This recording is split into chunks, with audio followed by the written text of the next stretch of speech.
Bonjour, donc je me présente Georges Castel, je suis moi-même un ancien trader, j'ai été arbitragiste option de 1986 à 2000 et j'ai été l'un des fondateurs avec d'autres traders en 1988-89, donc voici donc 22 ans d'une formation que l'on appelle aujourd'hui Pole Trading de l'ESSELSCA. Nous en sommes à notre 23e promotion. Il y a aujourd'hui 913 anciens présents dans le monde entier que l'on peut retrouver sur Facebook, sur LinkedIn, sur Viadeo et sur A Small World. Ces personnes travaillent à Paris, à Londres, à New York, à Singapour, à Tokyo, à Hong Kong. J'en ai à Oslo, dans le fonds souverain de Norvège, réellement placés dans le monde entier. Il y a des traders, des sales, des structureurs, des quants, divers métiers. Il y a d'ailleurs dans ce salon des anciens, vous avez pu voir M. Benoît Grisoni de la promo 98, qui a été un de mes étudiants et qui aujourd'hui est directeur de Boursorama France. Vous avez Mathieu Driol, qui est analyste technique chez Day by Day, qui souvent fait des conférences. Il y a également M. Nicolas Boris Mariotti, qui est un ancien du 203 de Dauphine, mais qui a également fait le pole trading en 2000 et qui a écrit des livres sur les fractales, donc il y a beaucoup d'anciens. Sachez que la nièce de M. Mostafa Belrayat, Douja Belrayat, est également une ancienne de la promotion 2008 et elle est gérante de fonds chez CDG de Gestion à Casablanca. Donc c'est une école qui effectivement aujourd'hui a 11 000 anciens, qui existe depuis 1949, qui est totalement indépendante et privée, reconnue par l'État depuis 1971. Il y a des anciens remarquables dans cette école, comme par exemple Monsieur Mullier, qui est l'un des fondateurs d'Auchan, comme vous savez. Il y a aussi, pour l'anecdote, Monsieur Fromentin, le maire de Neuilly, promotion 86. Il n'y a pas que des financiers et des traders qui sortent de cette école.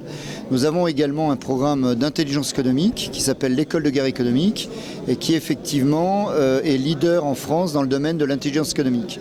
Nous avons également un master de luxe, cosmétique et parfum et qui se débrouille bien. Et alors moi je suis donc spécifiquement directeur du pole trading et directeur des études de l'ensemble de l'école et ceci depuis 10 ans. J'ai arrêté le trading après 15 ans d'activité, 5 ans dans le groupe Sucre et Denrées et à la Worms. Et nous avons donc 913 anciens. La promotion 2011 est rentrée donc le 16 septembre. Et nous atteindrons donc avec cette promotion 2011 le cap des 1000 anciens donc, du pole trading ESSELSCA. Je vous remercie de votre écoute. Très bien.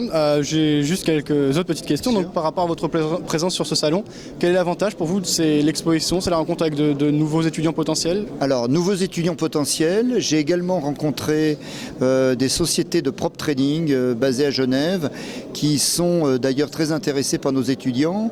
Pour preuve, actuellement, l'un d'entre eux actuellement a un stagiaire avec eux donc à Genève et ils en sont très satisfaits.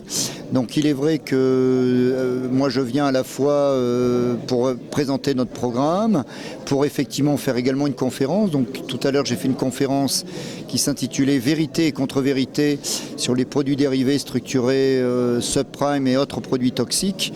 Qui est une conférence assez polémique, mais qui tentait de tordre le cou à tous les poncifs que l'on peut entendre de notre milieu et de la soi-disant inutilité des marchés de capitaux pour les banques, qui, comme je vous le rappelle, ne pourront prêter aux entreprises et aux particuliers que si elles ont des fonds propres importants, c'est-à-dire si elles ont de bonnes activités de trading. Donc l'un et l'autre sont liés, il faut bien le comprendre. Donc c'est effectivement une très belle vitrine pour nous.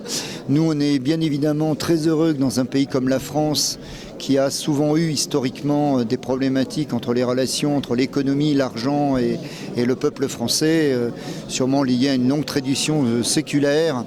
Mais je trouve quand même, j'ai aujourd'hui 25 ans de recul, 15 ans dans le métier, 10 ans dans l'enseignement supérieur, et je trouve néanmoins, restons optimistes, qu'il y a énormément de progrès dans l'approche de la plupart des particuliers de l'économie, de la finance et de la gestion. À l'heure des charges, il faut bien comprendre que de la maternelle à la terminale, il n'y a quasiment aucune éducation à l'économie, à la gestion, à la finance, vaguement dans la section économique et sociale, et encore vue de façon très partiale, très souvent.